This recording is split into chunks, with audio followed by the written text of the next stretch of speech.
Dating apps have become a common way to meet people, whether you're looking for love, friendship, or something more casual. But beneath the surface, there's a darker side to these platforms that doesn't always make the headlines. Over the years, some chilling murder cases have emerged from seemingly innocent encounters on dating apps.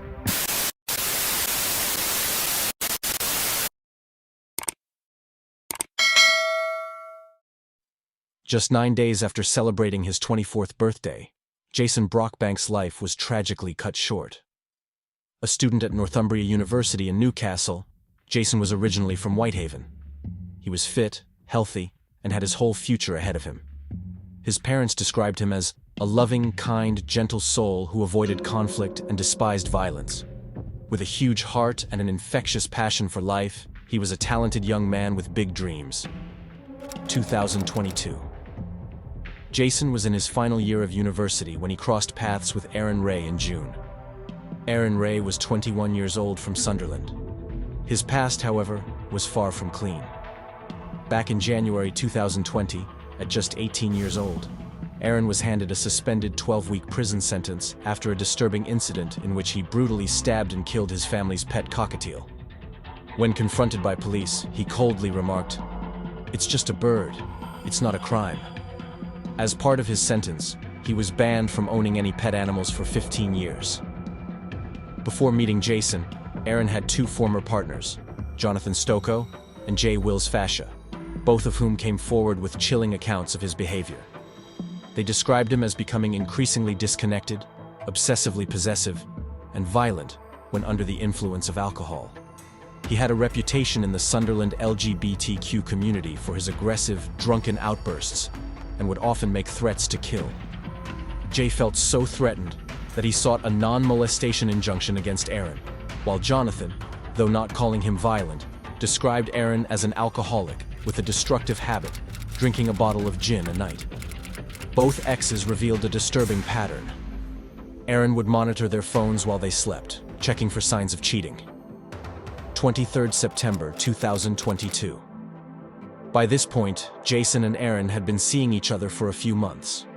On the night of September 24th, 2022, Aaron made his way to Jason's student accommodation at Mansion Tyne in Newcastle around 9:45 p.m. For the next 2.5 hours, the pair drank and enjoyed each other's company. Just after midnight, they left for a night out in town, heading towards the Pink Triangle area, Newcastle's gay village. After spending time at the Powerhouse Club, the couple returned to Mansion Tyne in the early hours. The journey took just under half an hour, and CCTV footage captured them holding hands as they made their way back. But something shifted between them shortly before they arrived at Jason's accommodation. Jason had received a message on Grindr, the popular gay dating app, which sparked an argument. Known for his possessive behavior, Aaron confronted Jason about it. When they reached the accommodation, Jason stepped outside to smoke a cigarette, while Aaron took the keys from him and led the way inside. Once in room 351, it's believed that Jason changed into his boxers and went to sleep. At some point during the night, Aaron grabbed Jason's phone and began going through it. He discovered the messages on Grindr and began recording them on his own phone as evidence. Around 4:15 a.m., Aaron went to the communal kitchen, retrieved a large knife, and returned to Jason's room. There, in a brutal act of violence, he slashed Jason's back and stabbed him multiple times. After the attack, Aaron calmly gathered his belongings, went into the bathroom to wash off the blood, and placed the knife back in the kitchen drawer.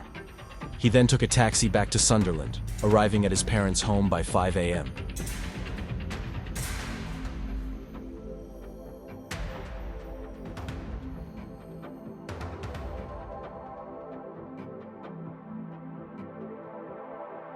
Shortly after, at around 5:20 a.m., Aaron sent a text to a man named Wesley, saying, "I'm in trouble," followed by an explanation of a fallout with his boyfriend.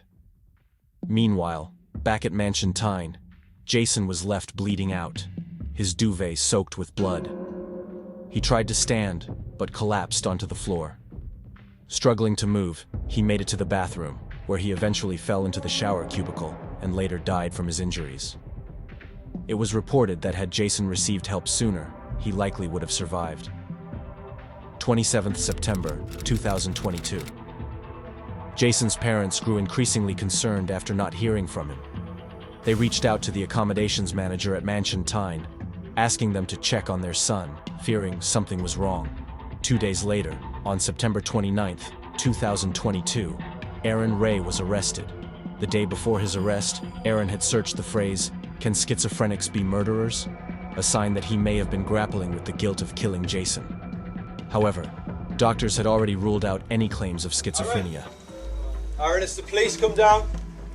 Show us your hands. Keep your hands Keep your hands where I can see them. Keep your hands where I can see them. Slowly come down towards me. Keep your hands where I can see them. I've got to. You just concentrate on that. Just keep your hands where I can see them. Keep your hands where I can see them. Watch your back. Watch your back. Watch your back. Watch your back. Mate, now it's going to happen to you. Nothing's going to happen to you, but do not move from where we've got you. Aaron, listen to what I'm saying, okay? You're under arrest on suspicion of murder. You do not have to say anything, but it may harm your defence. Do not answer any question. Something which later on in court, and you do say may be given in evidence. Do you understand? Aaron, have you got anything on you now that's going to hurt you, me, or anyone else? During his police interview, Aaron spun a web of lies, attempting to mislead investigators. He claimed that Jason had attacked him, and in his drunken state, he had only acted in self-defense. When it came time for sentencing, the judge took into account Aaron's age and the extensive details of his background. The judge noted, "I've considered your age, the psychiatric report of Dr. Rajesh Nadkarni, and the history of abuse and exploitation you suffered as a child. Your descent into alcoholism and your ongoing struggles with mental health issues, including anxiety, depression, and self-harm, have all been factors." Aaron Ray was ultimately sentenced to life in prison, with a minimum term of 22 years.